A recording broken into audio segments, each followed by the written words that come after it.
Pinagtagpo pero itinago. Bawal i-post, bawal i-mighty.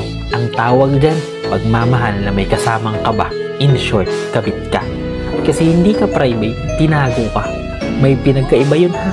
Yung private, may respeto. Yung tinatago ka, may tinatago. Hindi mapakilala, hindi ka ma-post, hindi ma-acknowledge, pero mag-isa kayo. Sweet with care. May lambing, pero pag may tao, wala ka. Parang hindi ka kilala na may makakakita.